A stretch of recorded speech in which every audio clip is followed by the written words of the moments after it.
السلام علیکم۔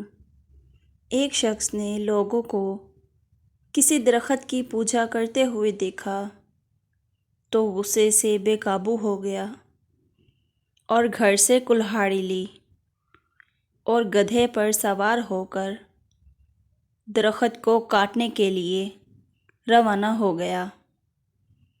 راستے میں اسے شیطان ملا اور پوچھنے لگا کہ حضرت، آپ کہاں تشریف لے جا رہے ہیں؟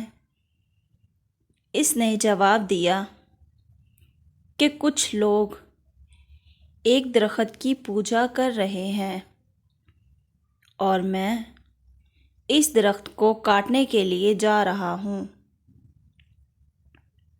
شیطان نے کہا کہ آپ اس جھگڑے میں کیوں پڑتے ہیں؟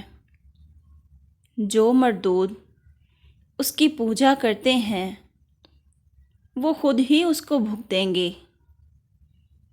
بڑھتے دنوں میں جھگڑا بھی بڑھتا گیا۔ 3 مرتبہ لڑائی ہوئی، لیکن اس شخص پر شیطان کا کوئی اثر نہ ہوا اور شیطان سمجھ گیا کہ یہ آدمی بے قابو ہے، کوئی دوسری چال چلتا ہوں۔ شیطان نے دوسری چال چلی اور کہنے لگا کہ آپ اس کو رہنے دیں اور اس کے بدلے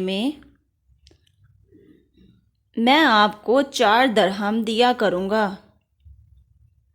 شیطان کی یہ چال کام کر گئی اور وہ شخص اپنے گھر میں واپس آ گیا اور روزانہ اسے 4 درہم بستر کے نیچے سے ملنے لگے۔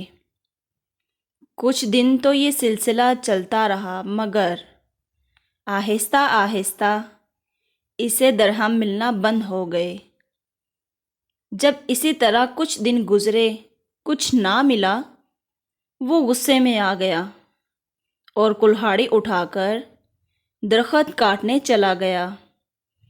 راستے میں پھر سے اسے شیطان ملا اور کہا کہ کہاں جا رہے ہو؟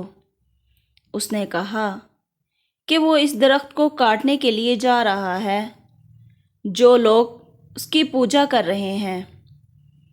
اس نے پھر کہا کہ کیوں آپ لڑائی میں پڑ رہے ہو؟ جو اس کی پوجا کرتے ہیں وہ خود ہی بھگتیں گے۔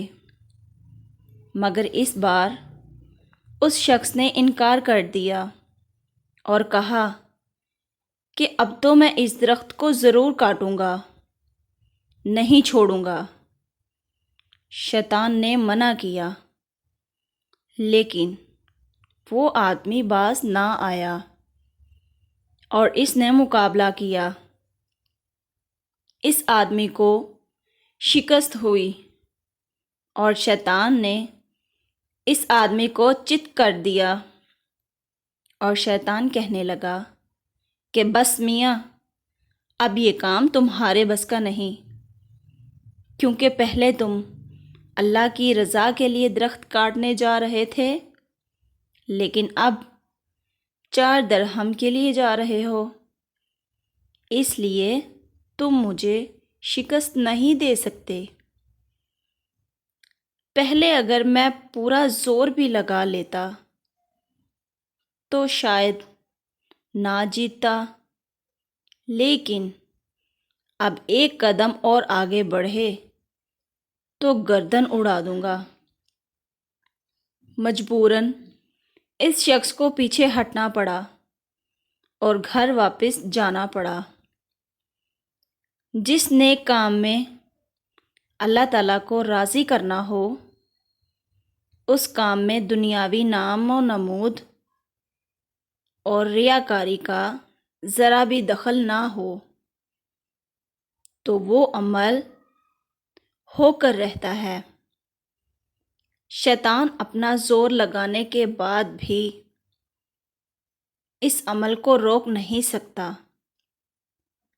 امید ہے ناظرین آپ کو یہ میری ویڈیو اچھی لگی ہو۔